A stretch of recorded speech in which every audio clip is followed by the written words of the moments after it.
just waiting for that to come on, so I'm going to repeat what I just said. All right.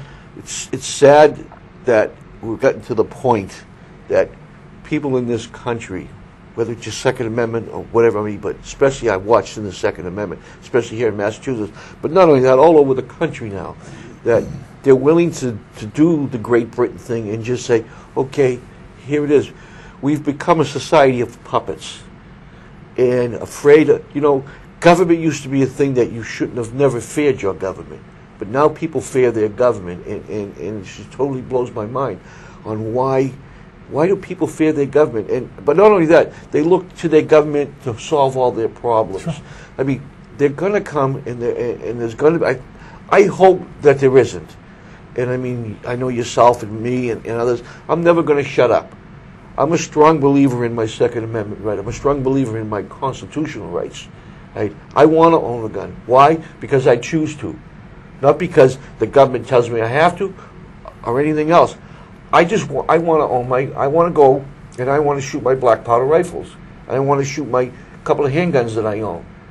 Right? And the government should not be allowed to take that right away from me or any other right away from me. And I was talking on one of my last shows about, I don't know if you heard about it, but down in Georgia, very soon, it's a pilot program. They put $6 million into this pilot program where they're going to be coming to your house, Don, okay, and they're going to be seeing what you're eating.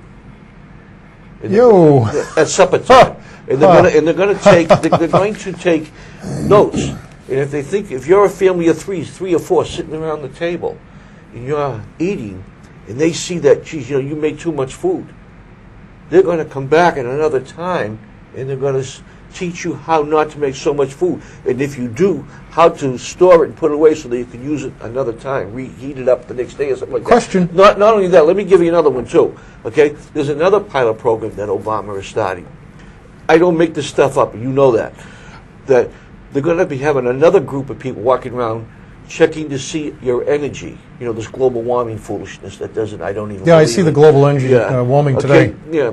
Now they're going to have another pilot starting up, and pilot programs become programs. Correct. Okay, but they're going to go around and they're going to see about how your electricity is doing, how if you're managing your electricity right, if you got the right bulb, power, heating, air conditioning. Not only that, these people, Don, are going to have green shirts on. Probably soon to be brown shirts, okay? But they're going to have green shirts on. But this is what scares me. But the people out there that are watching this show, okay, even people anyone, they're like puppets now. They look to the government to take care of everything. It's none of my business. It's what you're doing in your home. It is none of my business, Don. That's your home. That's their home. It's none of Don Cuss's business. It's none of Don Schwartz's business. It's none of anybody's business. It's none of the government's business what you're doing in the home. And yet, these people are allowing them to do it. They're allowing them to take their guns away from them. The Second Amendment right. And just like this guy said in the article, they'll let them. I mean, look at the I have this. You've seen that book that I have on the Constitution. Yes. It was written back in the early 1800s. And this gentleman broke down for the Supreme. I mean, in this here, so this is only a photostatic copy because I don't bring the book out because it's so old. But it's photostatic copies of different things here. This guy was paid by the government to break down the Constitution. Correct. All these books, all these books that they printed up were given to the Supreme Court judges, to all the senators. I mean, here there are articles, comments that are from right out of the book where the Supreme Court wrote a nice thing and they put it in there and had it all put out to be the Vice President of the United States at the time, Dallas. He said something nice about it. But to go even further into it is they broke it down from A to Z, the Constitution from A to Z. Okay, and here, let me see, here it is here. Necessary. Okay, and it goes into what necessary, and there's quite a few things here for necessary, but one of them is necessary. A well-regulated militia should be a necessary, secure, free state. The right of the people to keep and bear arms shall not be infringed. All right? So you go to this next one. Here, it says people. This one here, it says people. Now remember, all the Supreme Court justices, all the politicians, local, nationally, whoever, back in the early 1800s, got a copy of this book. It says here people. And again, it has a lot of the word people in there, but you get to one of them where it says people. the right of the people to keep and bear arms shall not be infringed. It doesn't say a well-regulated militia, Don. No. He didn't use that part. No, exactly. Okay, and when you go through this, okay, there's so many different places there where, like, when you go back to A for arms, it says the right of the people to keep and bear arms shall not be infringed. It doesn't say a well-regulated militia. And there's 7 or 8 different things in here. I gave a copy to the gentleman there that did the Heller case there.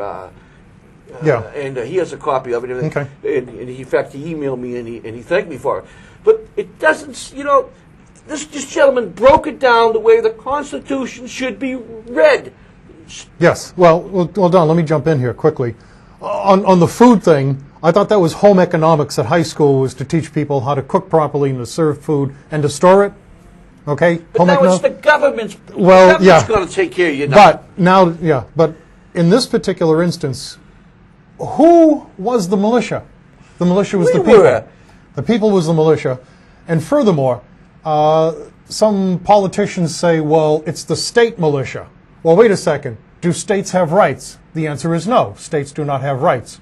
States are artificial entities created by the people, so therefore they only have delegated powers. We, the people, have rights. And if you say that, well, first a state must be established first until there's a militia, and then the militia can have arms under control of the state, and it's like, no. Who created the state? Well, the people did. Okay, the people created the state. And you're telling me that it's the state that creates the militia now? No. It's not linear. The people create the state. The people create the militia. Mm-hmm. Sometimes they create the militia first to create the state because they're fighting a corrupt domestic tyrannical government. And that's why the people take up arms. When they take up arms, they create the militia. Said that. Yes. Jefferson said that. Okay, but not only that, you talk about the militia. Right in here is the book, 1808. This is the original book, 1808. It talks 37 pages in here, Don, about the militia. And one of the things in here is it says, in order to be part of the militia, you have to be the age of 18 to 48, right. 42.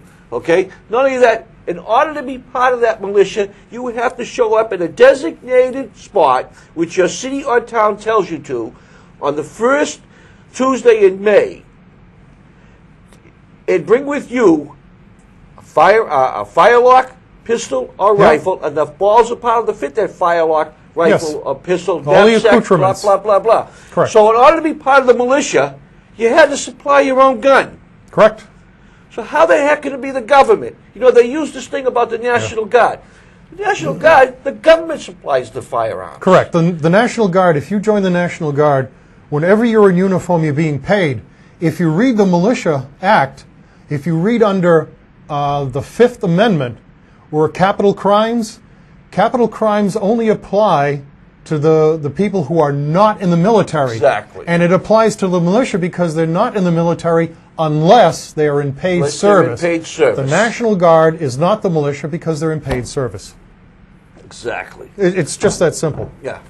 Mm-hmm. And when you go back and look at the militia, if there is no right to keep and bear arms, Don Cusser, then we're not a legitimate government because in 1775, those people who took up the arms took up by right. They weren't paid to do that. They all did it voluntarily. Mm-hmm. Exactly. I mean, it's. We know that, and you want to know something, Don? The people that are taking them away from us know that. But they don't care because, again, I go back to the same thing again. And I know selective ignorance, selective lies. Ignorance, but the simple fact of the matter is they know that people aren't going to care about. And they've demonized the gun so bad in this country that, they're trying to, all these people against your Second Amendment right. But anyways, thanks for coming on. All right, Don. And we'll do it again soon. All right. Maybe on another subject. But maybe just on the Second Amendment again, because that's really near and dear to my heart, it's the Second Amendment. Amen. And here in Massachusetts, they're taking it away from us so fast that the old saying, your head will spin. Yeah. And we've got to stop. Hopefully we can. Thanks for watching. We'll Thank you. do it again next week.